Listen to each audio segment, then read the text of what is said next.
इस सुंदर से दृश्य में पहुंचने से पहले हमने अपनी यात्रा को प्रारंभ किया था चित्रकूट से मानिकपुर की ओर छुकछुकी से होते हुए। मैं और मेरा दोस्त प्रांशु बुंदेलखंड के ट्रिप में निकले थे और ये हमारी ट्रिप का आखिरी डेस्टिनेशन था। इस गांव के बारे में, इस गांव का नाम हम वीडियो के लास्ट में बताएंगे।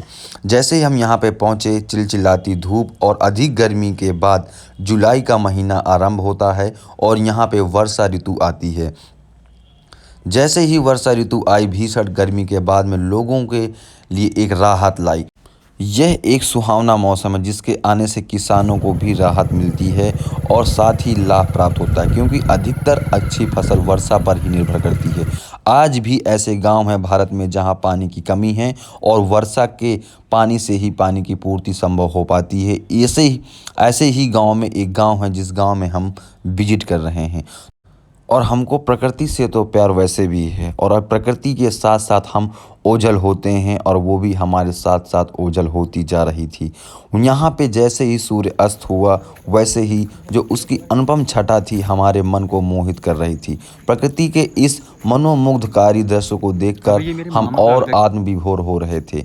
ऋतु परिवर्तन हो रहा था। प्रकृति की विभिन्न दृश्यावली हमारी मन की जो भावना थी उसको और आकर्षित कर रही थी। जैसे ही हम वहाँ पे एक कुटिया के पास पहुँचे, वहाँ पे ये गाय के बछड़े और किसान आदि का जो दृश्य था वो हमको देखकर और लुभावित कर रहा था।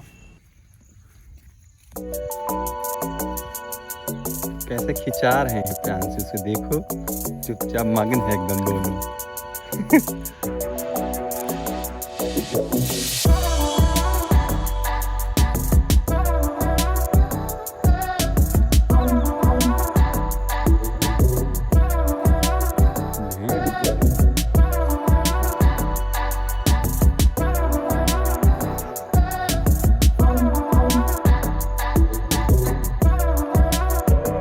अरे रुक ना भाई।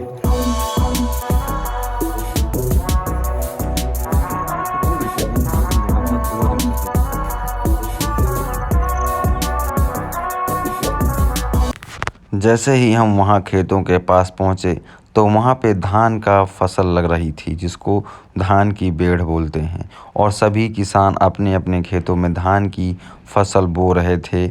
इसके बाद वहाँ पे बच्चों का जो सुंदर दृश्य था वो भी देखने लायक था। दौड़ रहे थे इस मिट्टी भरे पानी में जहाँ पे शहर के बच्चे आकर के फेल हो जाते हैं। वहाँ से ये गांव के बच्चे इस दृश्य में आनंद ले रहे थे और जिसको देख करके हमें भी आनंद लेने की इच्छा जागृत हो रही थी। यहाँ पे फिर हमें एक भेड़ देखने को मिला जो हमको फॉलो कर रहा था और फ़ोटो खिंचवाने के लिए एक भी नहीं शर्मा रहा था। फिर हम धीरे धीरे और आगे बढ़े। यहाँ पे देखा कि कुछ औरतें भी लगा रही थीं पेड़। खेत के जस्ट बगल में पहाड़ों के ऊपर जो बादल की छटा छाई थी वो हमें और मोहित कर रही थी। इसके बाद हम प्रांशु होते हुए खेतों से धीरे धीरे आगे बढ़ रहे थे और यहाँ पे जाके सुंदर सुंदर दृश्य को अपने कैमरों में कैद कर रहे थे। तो घूम जाओ उधर उधर उधर इधर क्या जाना है बस। रुक, ऐसे रुक। अमेजिंग। इस बैल को मालूम पड़ गया था कि मैं इसकी ही फ़ोटो लेने आ रहा हूँ, तो जैसे ही पहले तो मेरे पास आया फिर मुझसे दूर भागने लगा।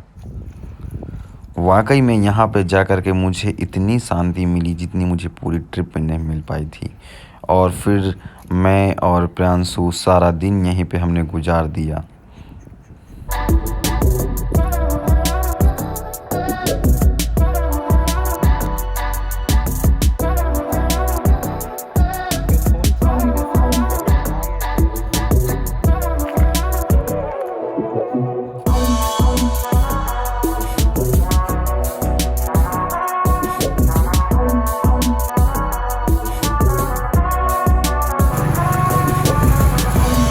फिर खेतों का भ्रमण करने के बाद हम निकल पड़े गांव की ओर और फिर गांव की गलियों में घूमते घूमते हमने शाम कर दी इसी गांव में।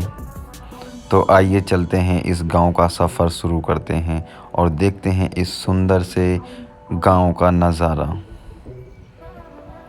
जैसे ही हम इस गांव के बाहर एरिया से गुजर रहे थे, वैसे ही देखने को मिल रहा था कि चारों ओर पशु ही पशु नज़र आ रहे थे। जानवर खेतों में चारा चर रहे थे, कुछ किसान अपनी भैंसें चरा रहे थे तो कुछ बकरियां चरा रहे थे। मानो कि ये दृश्य ऐसा था जैसा हम इमेजिन करते हैं घर में बैठे हुए किसी फिल्म में, किसी मूवी में, किसी ऐसे दृश्य में जो हमारे फ़ोन में देखने को मिलती है। लेकिन ये सब चीज़ें जब हम अपनी आँखों से देख रहे थे तो हमको बहुत सुंदर महसूस हो रहा था, और ये तो दृश्य वाकई में बहुत खूबसूरत था। यहाँ पे एक जो तालाब था, फिर हम पहुँचते हैं तालाब के किनारे, और वहाँ पे एक कुआँ था। इस कुएँ से पूरे गांव के लोग आते हैं, पानी लेकर जाते हैं, क्योंकि यहाँ पे पानी की एक भारी समस्या थी।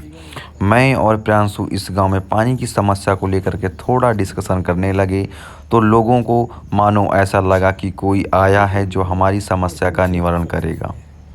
यहाँ पे औरतें हों, लड़कियाँ हों, बच्चे हों, बूढ़े हों, बुजुर्ग हों, सभी पानी की किल्लत से जूझ रहे हैं, और सभी इस पानी की समस्या को दूर करने के लिए प्रयास करते रहते हैं, लेकिन कोई इनकी सुनवाई नहीं हो पाती है। फिर यहाँ पे हमने कुछ लोगों से बात की, उनकी समस्याएं जानी, लेकिन हम उनका निवारण नहीं कर सकते थे। हम ज़्यादा से ज़्यादा उनकी आवाज़ को आगे पहुँचा सकते थे, जो कि इस वीडियो के ज़रिए हम पहुँचा रहे हैं। फिर कुएं के पास पहुँचे। कुएं का जो पानी था बहुत स्वच्छ पानी था, नहाने लायक था, पीने लायक था, जो कि यहाँ के गांव के लोग सभी इसी कुएं के पानी का प्रयोग करते हैं। बगल में ट्रैक्टर चल रहा था। इसमें धान की फसल के लिए स्टार्टिंग में जो बुआई की जाती है वो हो रही थी। फिर ये आम के घने घने बगीचे और लुभान्वित कर रहे थे हमको।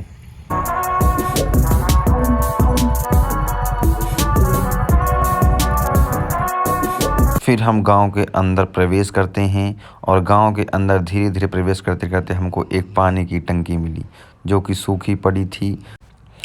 फिर इस मिट्टी से होते हुए, धीरे धीरे कीचड़ से होते हुए हमारी बाइक आगे बढ़ रही थी फिसलते हुए। फिर हम गांव में पहुंचे, और गांव में इन गलियों में घूमते घूमते हमें जो यहाँ की दीवारें देखने को मिल रही थी, वो हमें किसी ऐसी एरिया की याद दिला रही थी जैसे मानो हम लेह लद्दाख में आ गए हों। लेकिन हम लेह लद्दाख और इस एरिया को एक दूसरे से कंपैरिजन नहीं कर सकते हैं।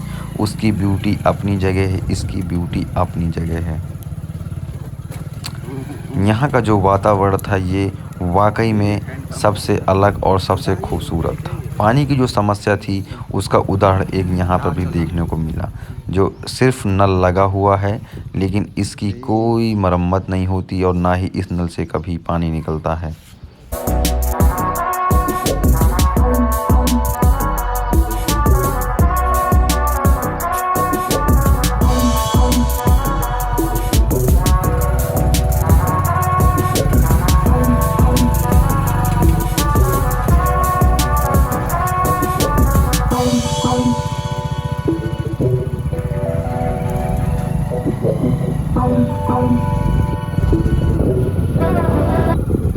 फिर ऐसा ही एक उदाहरण हमको और देखने को मिला, दूसरा नल। फिर हम धीरे धीरे और गांव की ओर बढ़ रहे थे अंदर। फिर हमने देखा कि यहाँ पे गांव में बहुत कम पक्के घर हमको देखने को मिल रहे थे। ज़्यादातर खपरेल से छाए हुए घर और बड़े बड़े पत्थर से बनी हुई दीवारें ही देखने को मिल रही थी।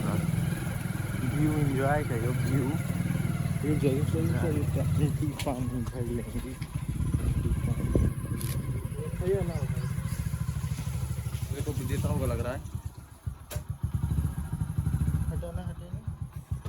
नलों की ऐसी हालत देखकर मन में बस यही विचार आ रहा था कि काश इस गांव में पानी की समस्या का निवारण हो जाए और यहाँ के लोगों की ये समस्या दूर हो जाए। लेकिन हम बेबस थे, कुछ उनकी उस टाइम पे मदद नहीं कर सकते थे। ये देखो कई जगह लगी हुई चीज़ें। कौन लगवाया ये प्रधान? कौन लगवाया ये? खुद लगवाए हैं लोग ना।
जब हमने इस पूरे गांव को घूम लिया तब टाइम आ गया था ये बताने के लिए कि इस गांव का नाम क्या है। तो दोस्तों मैं बता दूं, इस गांव का नाम है रामपुर। ये मेरी मम्मी का गांव है। यहाँ पे मैं कई सालों से आ रहा हूँ और यहाँ की खूबसूरती को मैं देखता हूँ। तो मैं उसी खूबसूरती को दिखाने के लिए प्रांशु को लेकर आया था। लेकिन यहाँ पे एक बहुत बड़ी समस्या है जो वर्षों से जिसका निजात नहीं हो पा रहा, जिसका निवारण नहीं हो पा रहा, वो है यहाँ पे पानी की समस्या। तो मैं इस वीडियो के ज़रिए, अगर इस वीडियो के ज़रिए कहीं ना कहीं से किसी को ऐसा लगता है या इस गांव में विजिट करने की इच्छा होती है तो please contact me and please help them. Thank you so much. और ये गांव पड़ता है मानीपुर से 12 किलोमीटर की दूरी में, जिसका नाम है रामपुर। और ये गांव इतना सुंदर गांव है जिसको आप जाके वहीं पे फील कर सकते हैं। Thank you so much for watching this video and please share and like the video and subscribe.